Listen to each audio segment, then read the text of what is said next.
Welcome to Daily Overdose. If you don't know what you don't want, you can't know what you do want. Contrast is what causes you to focus the more into becoming. That's what creation is. It's focus. Because creation happens with thought. We know you think it happens with your action because you move things around and you get stuff done. But the creation, the true creation, is happening through your thought in conjunction with your source energy. You cannot change conditions or circumstance. You don't have to let them control you. We can't control what's going on outside, but we can control what's going on inside. As you think, so shall you be. 7 little words that I think are perhaps the most important things that we can learn and master in our lives. This old proverb notion that I become what I think about all day long. And once you know that what you think about is what expands, you start getting real careful about what you think about. You don't allow your thoughts to be on anything that you don't want or that you wouldn't want to have manifest or show up for you in your life. So whatever you wish to do, you must bring yourself to a moment of joy and clarity within yourself. At that moment, what you decide, even if you die, you must go by that. Whenever your emotions go up and down, your mind says many things. That's not important. In the moment of clarity, when I'm saying joy, because when you're happy, you're not compulsive. When you're very happy and clear, at that time, if you look at things and see, yes, this is what is more sensible for me, just do that. It doesn't matter if it feels like hell, because that's where your well-being is. When you're in different states of compulsiveness, if you make decisions as to which way to turn, you'll be endlessly lost. That the way that we speak actually influences the way that we think. But perhaps even more importantly, number 2, he said the way that we speak influences what we think. That our thoughts, what we are capable of thinking, are actually linked to the way our neurons are being wired. I got better day by day and week by week and month by month, and I'm asking you to do the same thing until you can develop a long arm and a long reach, until you can develop influence that won't quit. Touch people next year you couldn't touch this year. Touch people now you couldn't touch before. Conduct a meeting now you couldn't conduct before. Heart and soul now mixed in there that wasn't there, missing before. I'm asking all of you to get better in spite of the winters, in spite of the downturn, the money downturn, the social downturn, the personal downturn, whatever it is. Just get stronger, get better. The key is not to wish for a better winter. The key is to wish for more strength, more wisdom, more courage, get better, get wiser, get stronger.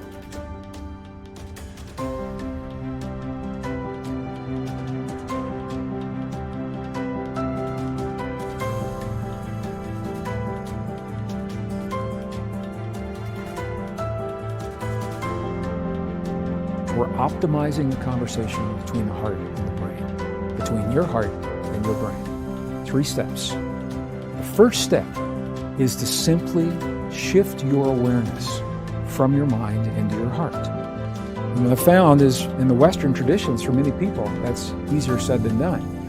I'll ask people, are you in your heart? And they'll say, yep, I'm in my heart. But what they are really doing is they're still in their brain thinking about what it would be like if they're in their heart. This is where the indigenous traditions come in. Our ancestors told us, and when I spend time with my indigenous friends, I say, how do you guys do this? And they say it helps if you can gently touch your heart center, physically, in a way that's comfortable for you. In the Mayan traditions, you see an open palm right on the heart. In many of the Middle Eastern traditions, you see the same thing. In the Buddhist traditions, you see a prayer mudra that physically touches the sternum. The key is, any of those things creates a gentle touch, a physical sensation right over the heart center, and your awareness will always go to the place where you feel the sensation. That's the key. So if you can create a touch over your heart, your awareness will go there. First step. Second step, very simple. Slow your breathing a little bit slower than typical, maybe 5 seconds inhale, 5 seconds exhale, Here's why that's powerful. Because the only time you would ever slow your breathing and breathe in that way is when you feel safe. When you feel that you're in a place that's safe and you're not threatened and you're not vigilant of your surroundings.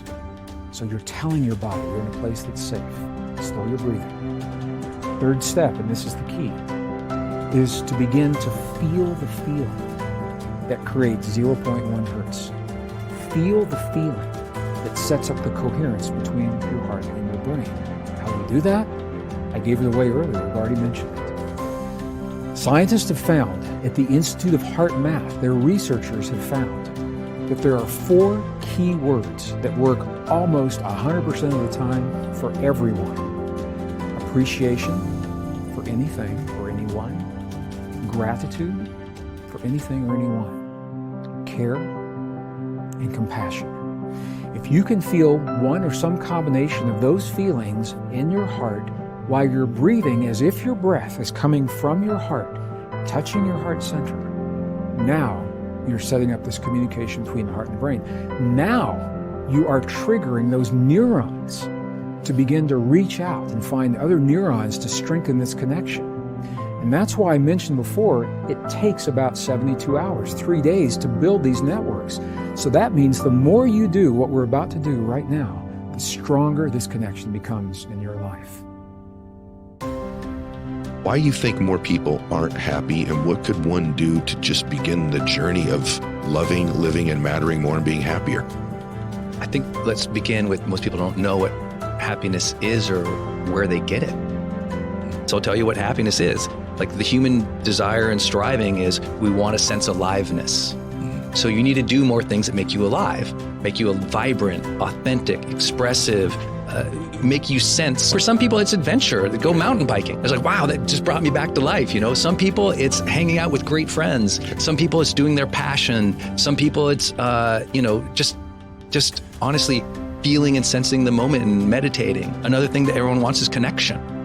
Most people today lack the depth of happiness because most people lack a connection with other people. They are surface level relationships. You can't be really happy long term with surface level relationships.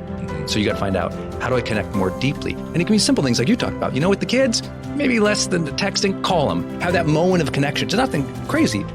That's what you're striving for. You want happiness with your kids. You're going to call them. You're going to connect with them. So think about connection relationships, a level of depth. Then we want meaningful pursuits. When I go after that, I love that pursuit.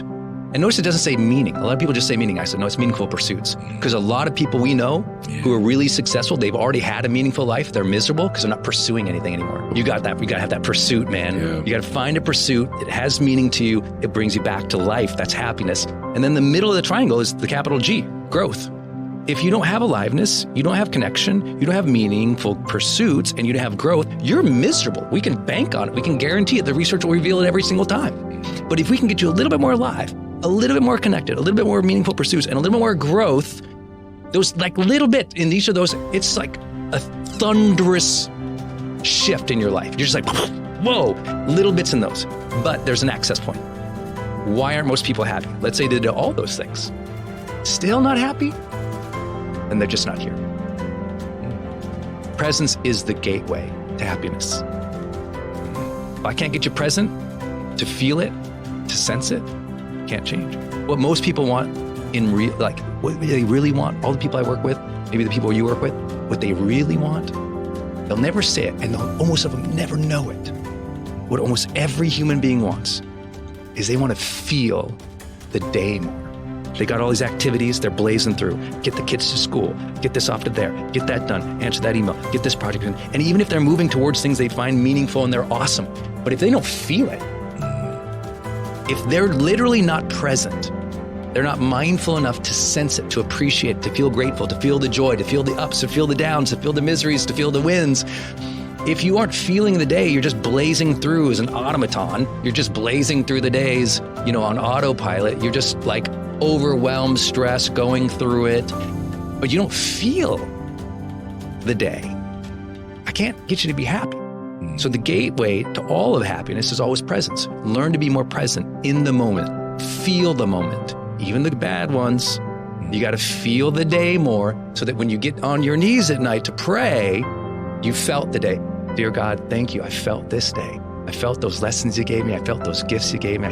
Thank you for that connection. See, when you talk to God, if you don't feel, there's not a relationship there. God wants you to feel. It's a unique thing he gave us. Not just the emotional reaction of an animal, but the ability to deeply appreciate feeling. Very human.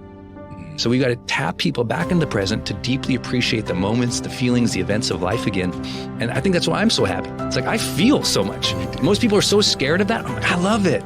It makes me feel alive, right? How do you sense more aliveness? You got to feel the day, feel the moment.